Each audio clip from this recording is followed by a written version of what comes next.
Hi guys, this is Omer from MMOHut.com. I'm doing another quick weekly recap of MMO news, announcements for the week ending December 16th, 2012. And as you can see from the video playing in the background, the first piece of news we'll be taking a look at this week has to do with Wizardry Online, the upcoming MMORPG from Sony Online Entertainment. The news is that on December 13th, Sony Online Entertainment announced that Wizardry Online from GamePot is set to launch on January 16th. And as you can see from the video, it's an action MMORPG that looks and plays a bit like Next Hunt Vindictus. Also on the Sony front, they also announced that they officially launched Player Studio, and the first ever Player Studio created items have already been added to the shops in both EverQuest and EverQuest 2, as well as Free Realms. And Player Studio, by the way, is just Sony's version of Valve's Steam Workshop, where players design and create their own items. And it really is a clone of what Valve has been doing for a while already with Steam Workshop, but it'll definitely spice up Sony's games. Next up on December 12th, Perfect World Entertainment launched the War of Shadows update for their 3D fantasy MMORPG Forsaken World. The update, which is labeled as a full-blown expansion, added a new playable Lycan race, several new dungeons, new items and gear, as well as skill and talent rebalancing for all other races as well. The video in the background is the official trailer for the War of Shadows expansion. The biggest change, of course, with the update is the new Lycan race, though. Up next on December 13th, some news from Wargaming regarding World of Tanks. Update 8.2 officially launched in North America on December 13th. It rolled out a few days earlier in Europe, and Update 8.2 introduces 5 new United States vehicles with autoloaders and oscillating turrets, while adding several new premium vehicles to the game as well.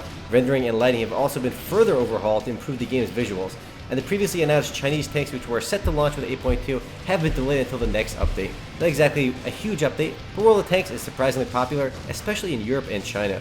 Next up, some interesting news from Funcom regarding The Secret World. On December 12th, Funcom announced that Secret World, a modern-day MMORPG, will drop its subscription, but still remain buy-to-play. The game was previously World of Warcraft style buy and subscribe, but is now just buy-to-play, sort of like Guild Wars.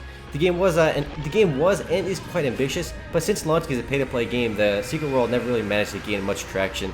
Hopefully, though, the game does go free-to-play in the future. It's just buy-to-play right now. I mean, Funcom did make Age of Conan free-to-play, so who knows, maybe this will go free-to-play in the near future.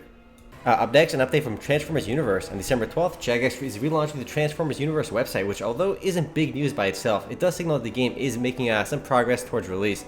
Transformers Universe is set to release sometime in 2013, and will be free-to-play as well as browser-based, with 3D visuals. It's being published by Jagex, the guys best known for RuneScape.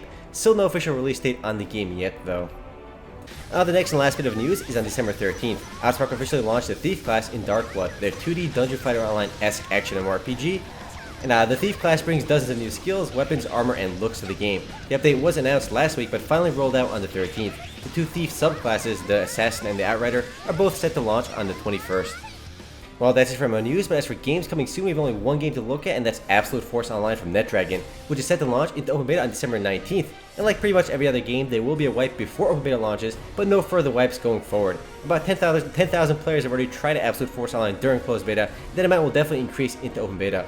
What makes Absolute Force Online a bit different than other shooters is the fact that it features both third and first person gameplay, as well as several different game modes such as Arsenal and Vehicle mode, and of course with the Team Deathmatch as well as the Plant the Bomb, Defuse the Bomb style game modes as well. You can also expect the zombie mode too. Every shooting game has a zombie mode these days. And as for games that recently launched, we have Webzen's Arctic Combat, which launched into beta on December 13th. It first went to closed beta months ago and actually went through, I think, 2 rounds of closed beta testing before finally reaching open beta. Closed beta players are expected to uninstall the CBT client and re-download the OBT client to launch the game without issues. The game is available in both North America and Europe through separate regional servers. Anyway guys, that's it for MMO news and announcements of the week ending December 16th, 2012. Now if you want to read about or learn more about any news mentioned in this video, simply head on over to MMO.com/news. And if you want to discuss anything in this video, simply head on over to MMO.com/forums. Anyway guys, this is Omer, signing off.